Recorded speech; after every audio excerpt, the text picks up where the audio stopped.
हरे कृष्णा। प्रश्न संख्या 36 से 39। तो अभी इसमें 36 और 37 हमने क्वेश्चन लिए है। 38 39 आगे लेंगे। दिए गए विकल्पों में से संबंधित शब्द अक्षर संख्या को चुनिए। तो पिछले क्वेश्चंस में विषम को चुनना था अलग, जो सबसे भिन्न है, लेकिन गाइज इस क्वेश्चन में हमको वो चुनना है जो इस से संबंधित शब्द है या अक्षर है या संख्या है। किससे संबंधित? एक आगे पहले इन्होंने एक सीरीज दे रखी है या एक नंबर्स का गेम दे रखा है, कैसे नंबर बने ये हमको पहचानना है, और उससे संबंधित वो नंबर आगे कैसे बन रहा है उसी में से ऑप्शन चूज करके पता करना है। जैसे कि 1664 बना, तो 1664 कैसे बन सकता है ये अब आप लगाओ। 16 चौका 64, या तो 4 से गुणा करके बना होगा, तो 49 गुणा 4 करेंगे तो 196 आ जाएगा। दूसरी बात, ऐसा हो सकता है कि ये 4 का स्क्वायर है, तो 4 चौक 16, 4 का क्यूब 4 चौक 16 चौका 64 हो जाएगा। लेकिन अगर यहाँ पर हम देखें कि ये 7 का वर्ग है, यानी कि 7 का वर्ग है तो 7 7 49, और 7 का घन हो जाएगा कितना? 343। तो इसमें दो उत्तर आ जाते हैं, 343, जो 4 का स्क्वायर 4 का क्यूब, 7 का स्क्वायर 7 का क्यूब, ये बहुत ही अच्छा आंसर है। लेकिन कभी कभार कुछ बच्चे इसको ऐसे भी लगा के आ जाते हैं, जल्दी में दिमाग वहां पहुंच जाता है कि 16 चौका 64 आया तो 49 चौके, लेकिन हमारा ऑप्शन ए इसमें मिल रहा है, ऑप्शन ए इसमें मिल रहा है इस तकनीक से, तो आंसर हमें पहले ये वाला टिक करना चाहिए।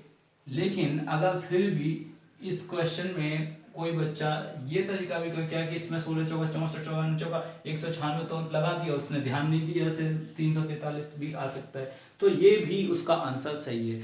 अब इसमें हो सकता है कि एयरफोर्स या नेवी या एसएससी उन लोगों ने कोई सही माना हो, लेकिन जब आप उसको देखते हैं कि ज़्यादातर अब तो ऐसे हो चुका, पहले ऐसे होता था कि एक ही आंसर होता था और दो आंसर होते थे और वो एक ही आंसर को सही उत्तर में दे देते थे। लेकिन अब जब से उनको ईमेल लिखे जाने लगे हैं, बच्चों ने ईमेल लिखना शुरू किया, एसएससी एयरफोर्स नेवी सबको, तो वहाँ पे आगे क्या हुआ, उन्होंने चेक किया, ध्यान से देखा कि अरे हाँ इसमें तो दो तकनीक लग रही हैं, दो टेक्निक से दो आंसर आ रहे हैं, तो उन्होंने दोनों बच्चों ने, जिसने 196 चूज किया है और जिसने 1343 चूज किया है, उन्होंने दोनों को ही मार्क्स कंप्लीट दिए। तो अब ये आगे ऐसा पैटर्न चल रहा है, आप अगर ये भी आंसर लगा के आएंगे तो भी आपको गवर्नमेंट जॉब्स के एग्जामिनर्स कंप्लीट मार्क्स देंगे और इसमें भी कंप्लीट मार्क्स देंगे। बस आपकी ट्रिक उनकी ट्रिक से मैच कर रही है, नहीं कर रही है, लेकिन दोनों ट्रिक लग रही है, इसलिए आपको कंप्लीट मार्क्स मिलेगा। अच्छा, हाँ, एक ही क्वेश्चन में दो ट्रिक से भी दो आंसर आ सकते हैं, तीन ट्रिक से तीन आंसर आ सकते हैं, तो आंसर इसमें मैच करना चाहिए, आपको वो टिक कर देना है। अगर आपका किसी भी ऐसी सही ट्रिक से ये 93 या 97 आए तो वो भी आंसर माना जाएगा, ठीक है। तो नेक्स्ट क्वेश्चन है 37 नंबर, ऊष्मा, कैलोरी, ध्वनि, और नेक्स्ट में क्वेश्चन मार्क पूछा हुआ है। तो ये क्वेश्चन नंबर 37 है कि ऊष्मा अगर कैलोरी है तो ध्वनि क्या है। तो हम देख सकते हैं कि ऊष्मा हम बोलते हैं हीट को, यानी कि जो गर्मी होती है, गर्मी, तो उस गर्मी को हम टेम्परेचर से मेजरमेंट भी करते हैं, तो उसको हम किस चीज में, हीट होती है, एनर्जी, एक हीट एनर्जी है, और उस एनर्जी को हम किस चीज में मेजर करते हैं, यानी कि उसको मेजर करते हैं कैलोरी में। एक ये एनर्जी की यूनिट है, इकाई है, तो ऊष्मा को हम कैलोरी में मेजर करते हैं, और ध्वनि जिसे साउंड बोलते हैं उसको किस में मेजर करते हैं। तो जिनको आता है उसका आंसर डेसिबल क्लियर है, उसको पता। लेकिन इसमें हम क्या करते हैं, और भी चीजें देख लेते हैं। इसमें ऑप्शन दिया नॉट, विक्टर, जूल और डेसिबल। तो एक नॉट की वैल्यू होती है 1.15 माइल्स पर आवर, यानी कि ये नॉट क्या है, स्पीड। सेलर्स इसको यूज करते थे, जो नाविक हुआ करते थे, वो जब नाव चला के समुद्र से या सागर से चल के जाते थे, नाव या जहाज लेके जाते थे, सागर में तो जहाज ही लेके जाएंगे, तो जब जहाज लेके जाते थे तो वो यूज करते थे इसको नापने के लिए कि जो जहाज की स्पीड है वो कैसी चल रही है, ठीक है।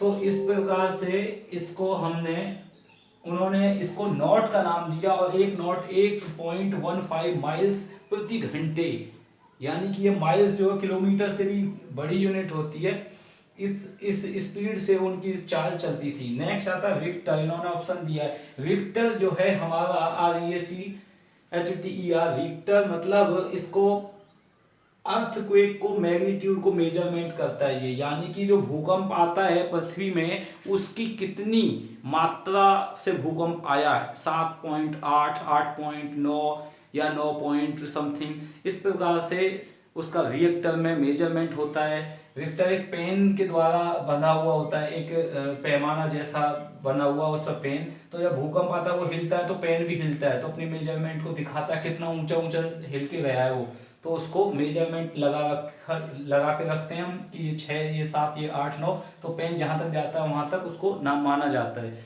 तो इस प्रकार से रिएक्टर एक अर्थक्वेक मैग्नीट्यूड को जो भूकंप है उसकी क्षमता को नापने का एक औजार है, और उसकी यूनिट है जूल।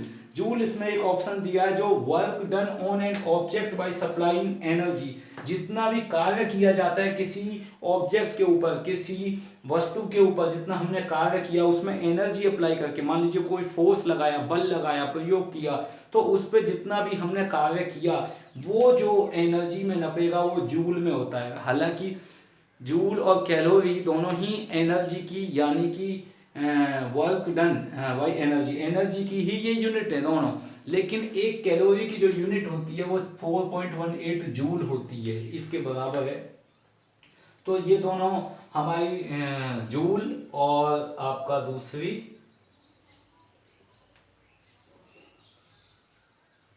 कैलोरी, कैलोरी, ये दोनों ही हमारे को किस चीज की मिली, एनर्जी की ये मिली ऐसा यूनिट। लेकिन हम देख सकते हैं कि इन दोनों का साउंड के साथ कोई मतलब लेना देना नहीं है।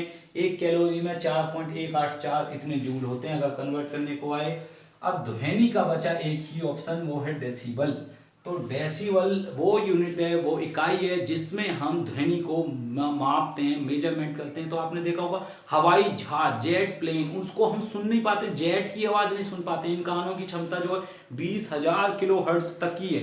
तो डेसिबल ऐसी साउंड है जिसमें हम इस आवाज को, ध्वनि को जिससे सुन रहे हैं, इसको नापने का एक यंत्र होता है, वो उसकी आवाज को नापता है। ठीक है, इस क्वेश्चन का ये आंसर। हरे कृष्ण।